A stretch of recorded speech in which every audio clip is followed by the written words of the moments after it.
sarcophagus? It's entirely his own fault. I told him about some research I'd done recently on our ancestor Marmaduke Dale.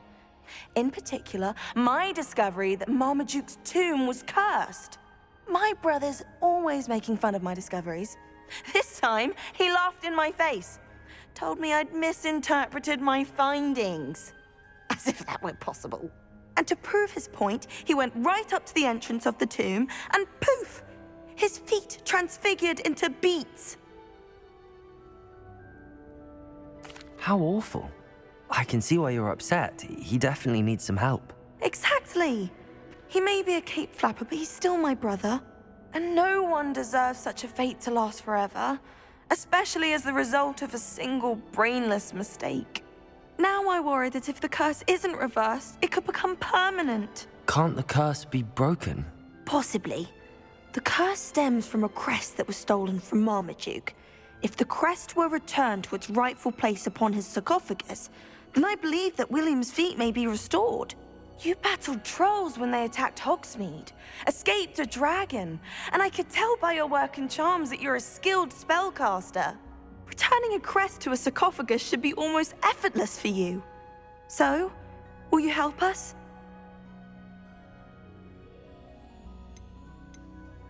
I can take the crest to Marmaduke's sarcophagus for you. Oh, thank you! Thank you so much! You'll simply go into the tomb where Marmaduke was laid to rest and place the crest on top of his sarcophagus. According to my research, the tomb's been abandoned for centuries, so it should be a fairly simple task. You'll find it just east of the hamlet of Brockborough. Thank you for your help. My family is indebted to you.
Perhaps a hybrid.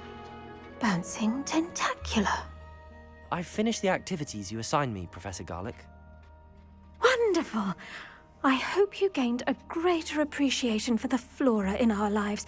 I am forever enraptured by it. Just yesterday, I spent hours pruning my self-fertilizing shrubs and flutterby bushes. Didn't realize how long I'd been at it until the sun began to set. Well, if there's one thing I love to see more than my plants thriving, it's one of my students doing the same. Now, ready to learn Flipendo? Chin up, keep a light grip, and it's all in the wrist. Let's see you give it a go. You will want to focus with this spell.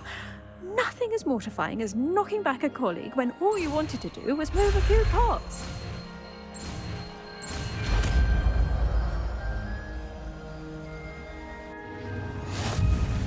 Wonderfully done!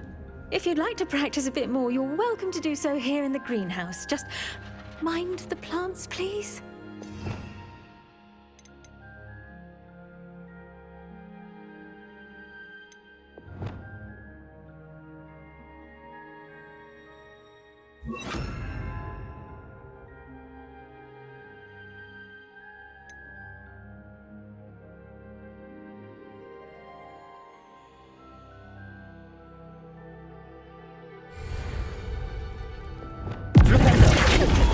You're a natural.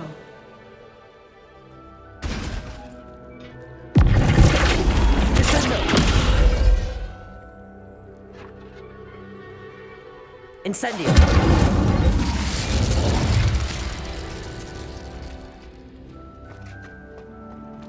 Now, Professor Garlic, a moment of your time? the plants are resting, so now's as good a time as any.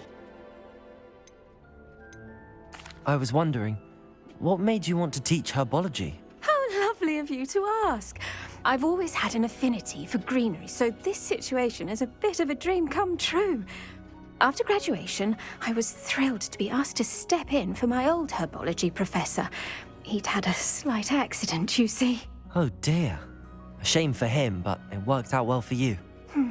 Well, he never cared, really cared for the plants, and they could sense it. Oh, you'd be surprised how perceptive a plant can be. At any rate, the trouble began one day when he cut into a wigan tree. Unfortunately for him, its leaves were hiding a bowtruckle. You may recall the marvelous creatures that resemble a twig. The little beast gouged the professor's eyes quite fiercely, but terrifying, I'd imagine. Likely for the professor, too. And that's when you took over as the herbology professor? Well, not quite. After 3 weeks at St. Mungo's, my predecessor regained a tiny bit of his eyesight. He insisted on returning to the greenhouse.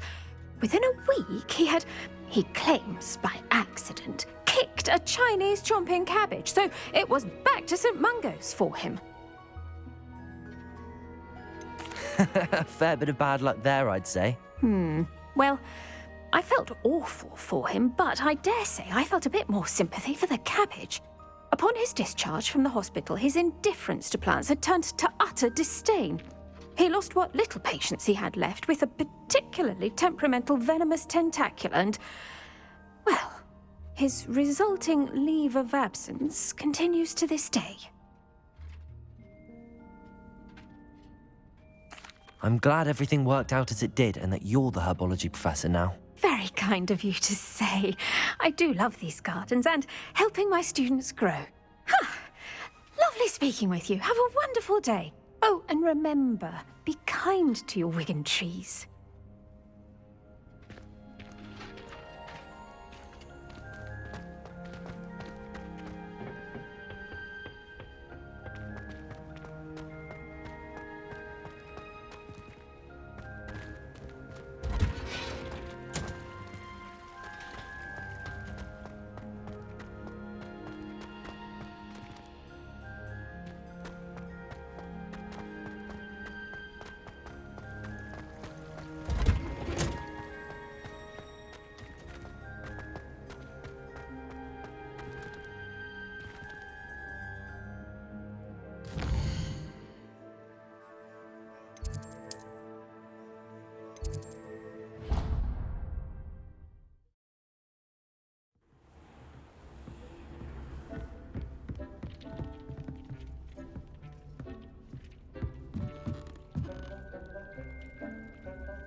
I'm back from the cave, Deke. Wonderful. Deke hopes you gave Deke's best to Tobbs. I'm sorry to tell you this, Deke, but Tobbs is gone. It seems he was unable to avoid the spiders in the end. Oh my. Deke was afraid of this, alone in that cave for so long. Oh, poor Tobbs. Deke and Tobbs once shared the same master. When he died, we were separated. Deke always wished Tobbs had been sent to Hogwarts too. Deke feels lucky to serve such kind witches and wizards like you. Deke will miss his friend dearly, and will raise a glass to him with a heavy heart.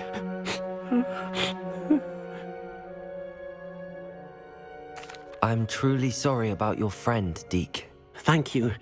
You are very kind. Deke could use some time alone to think, if that's all right.